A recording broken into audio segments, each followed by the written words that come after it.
আমি 1 লাখ সৰকাৰি চাকৰি দিম নিৰ্বাচন পাৰ হয়ে গল নিৰ্বাচনৰ পিছত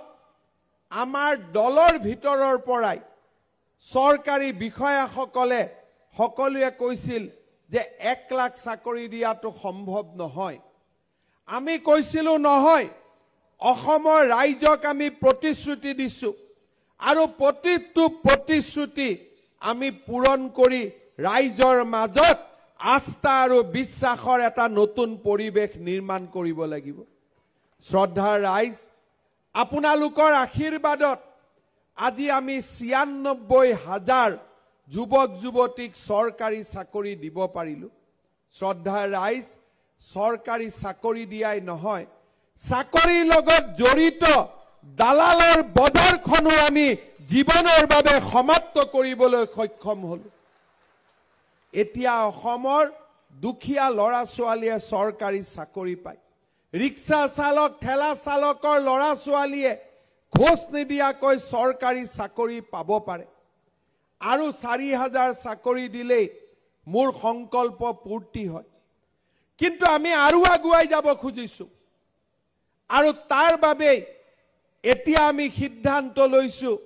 যে 1 লাখ চাকৰিৰ লগত আৰু ৩৫,০০০ নতুন চৰকাৰী চাকৰি আমি ৰাইজৰ বাবে মুকলি কৰি দিম যে আই মাতৃসকলক আমি মাইক্ৰ ফাইনেন্স লোনৰ পৰা ৰেহাই দিম 12 লাখ আই মাতৃক আমি লোনৰ পৰা ৰেহাই দিলো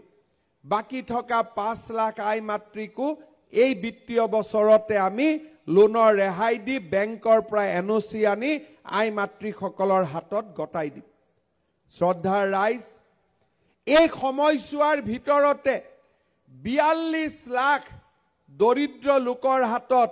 আমি ৰেশন কাৰ্ড তুলি দিলো 10 লাখ পৰিয়ালে নতুনকৈ ৰেশন কাৰ্ড পালে মিছন বসুন্ধৰা 1 আৰু মিছন বসুন্ধৰা 2 অধীনত আমি 22 লাখ মানুহৰ মাটি বাৰীৰ কাগজৰ কাম আমি সমাপ্ত কৰিলো এই দুটা বছৰৰ ভিতৰতে 16 লাখ প্ৰধানমন্ত্ৰীৰ আৱাস যোজনাৰ ঘৰ আমি নিৰ্মাণ কৰিলো এই দুটা বছৰৰ ভিতৰতে জল জীৱন মিছন আঁচনিৰ জৰিয়তে অসমৰ গাঁৱে ভূঞেলৈ আমি পানী যোগান প্ৰকল্পৰ বিস্তাৰ সাধন কৰিলো এই দুটা বছৰৰ ভিতৰতে অৰুণোদয় আঁচনি এটা বটবৃক্ষত পৰিণত হল 18 লাখ মানুহেদি আমি অৰুণোদয় আৰম্ভ কৰিছিলো মানুহে কৈছিল ইলেকশ্যনৰ আগত এই আঁচনি দিছে ইলেকশ্যনৰ পিছত চৰকাৰে পাহৰি যাব আমি নিৰ্বাচনৰ কাৰণে ৰাজনীতি নকৰো আমি মানুহৰ উত্থানৰ বাবে ৰাজনীতি কৰো আৰু তাৰ বাবে 18 লাখ অৰুণোদয় আঁচনি আজি 28 লাখত ভৰি দিলে আৰু 800 টকাৰ অৰুণোদয় আঁচনি আজি 1250 টকাত ভৰি দিলে শ্ৰদ্ধাৰ ৰাইজ এইবাৰ আমি এটা নতুন সিদ্ধান্ত লৈছো যে যিমান পৰিয়ালৰ হাতত ৰেশন কাৰ্ড আছে